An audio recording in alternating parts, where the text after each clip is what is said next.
Today we're talking about the different reasons a person might not see 20/20, the basics of eye correction, and what the numbers on your prescription mean.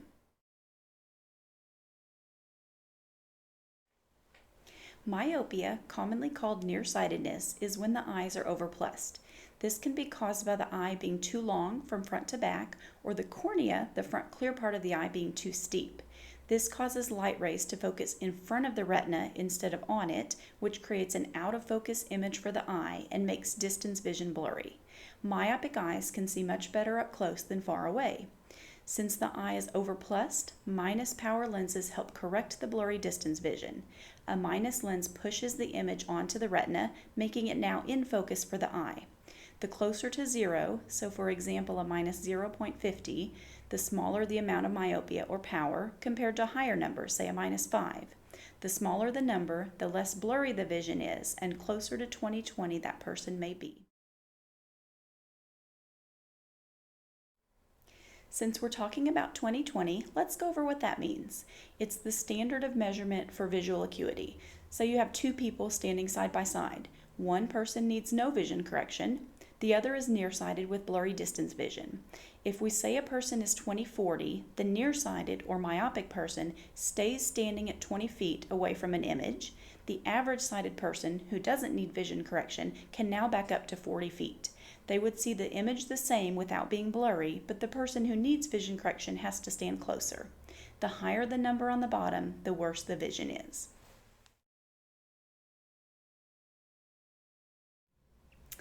The other side of the spectrum from myopia is hyperopia, commonly called farsightedness. This can be caused by the eye being too short from front to back or the cornea being too flat.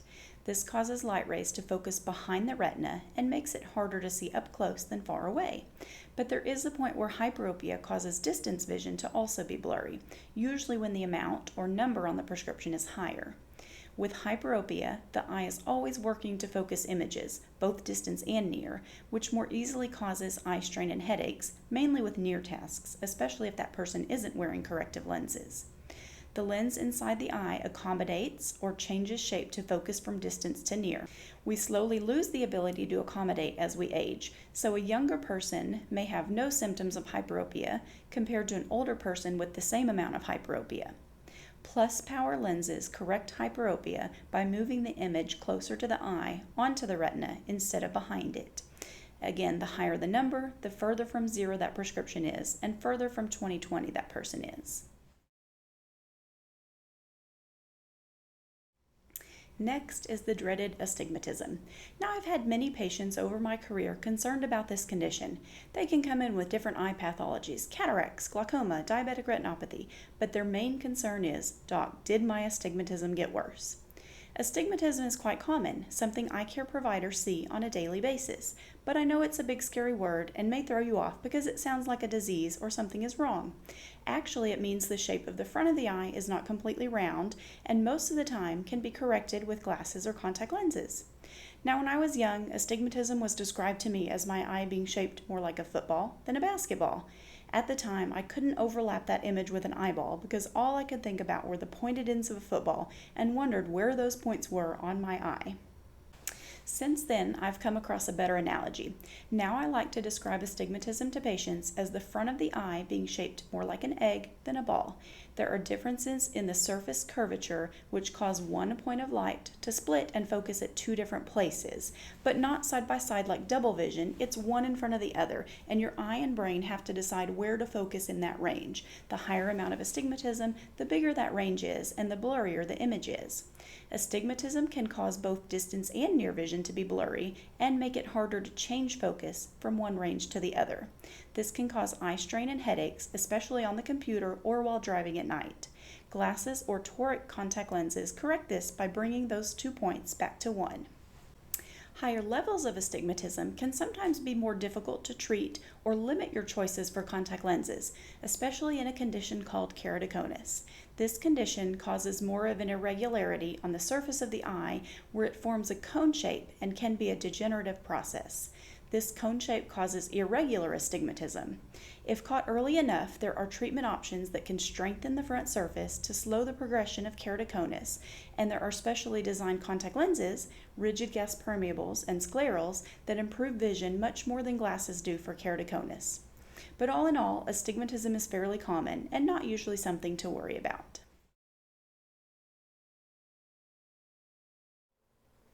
Many people have a combination of myopia and astigmatism or hyperopia and astigmatism. Glasses or contact lens prescriptions are made up of three parts: the sphere, the cylinder, and the axis.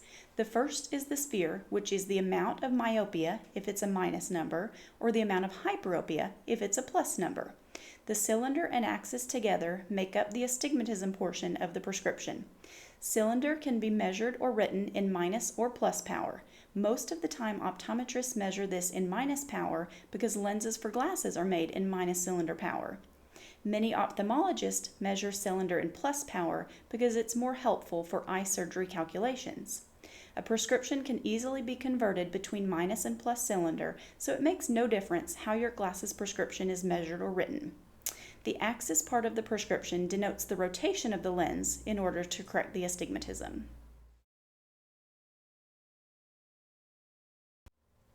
The last condition is called presbyopia. Presbyopia occurs when the lens inside the eye starts losing its ability to accommodate or change focus from distance to near. This typically happens after a person turns 40, sometimes sooner, sometimes later, depending on the person.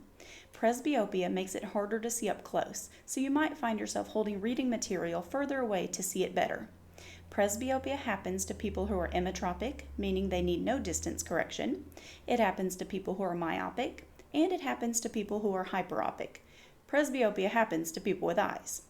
If a person is emmetropic, again needing no distance correction, they might be able to just pick up a pair of over-the-counter readers to see better up close. With these readers, near vision is much better, but if you look up or need to get up and walk around with them, your distance vision will be blurry through the lenses. If a person is myopic, that actually gives them a built-in boost for near vision. Remember, the eye is overplused in myopia. So when presbyopia hits, they can sometimes just remove their glasses to see better up close. If a person is hyperopic, they already have a hard time seeing up close. Presbyopia just makes it more difficult. Presbyopia can be corrected in a number of different ways. We measure it as an add power over a person's distance correction. It can be corrected with single vision reading glasses, which make near better but distance blurry, or it can be corrected with bifocal or multifocal lenses. Traditional line bifocals have the distance vision at the top, a distinct line on the lenses, and the near vision below that line. Line trifocals add another section for intermediate vision, things like the computer or dashboard of the car, between the distance and the near, which adds a second line to the lenses. Progressive or no-line multifocal lenses is another option. They still have the distance at the top and near at the bottom, but since they gradually get stronger toward the bottom, the intermediate vision falls about halfway through the lens.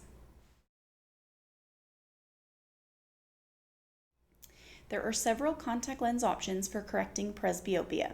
A person can choose to keep their distance contact lenses and wear readers over them as needed for near. They can choose multifocal contact lenses, and most multifocal soft contact lenses are a concentric ring design, and this means either the distance or near is in the center of the lens and they get stronger or weaker depending on the design all the way to the edge of the contact lens. So as the lens rotates on the eye, that person still gets their distance and near vision. They don't have to look through a certain part of the lens for distance versus near, but they are a little bit of a compromise where we can correct one range, either the distance or the near, better than the other range. Multifocal rigid gas permeable contact lenses are more similar to glasses because they have distance at the top and near at the bottom, and when a person looks down to read, their eyelid pushes that contact lens up to where they're looking through the near portion. Monovision contact lenses is another option. This is where we correct one eye, usually the dominant eye, for distance and the other eye for near. It doesn't work for everyone, and it's not usually my first choice for patients because it can cause loss of depth perception. Hopefully this has cleared up the basics of vision correction without being too technical to follow. Thanks for watching, and remember to reach out to your local eye care provider to schedule your comprehensive eye examination if you haven't done that within the past year. If you've already had your eye examination this year, great job taking care of those eyes. Like and subscribe to our mom's channel to learn more about eyes. Bye!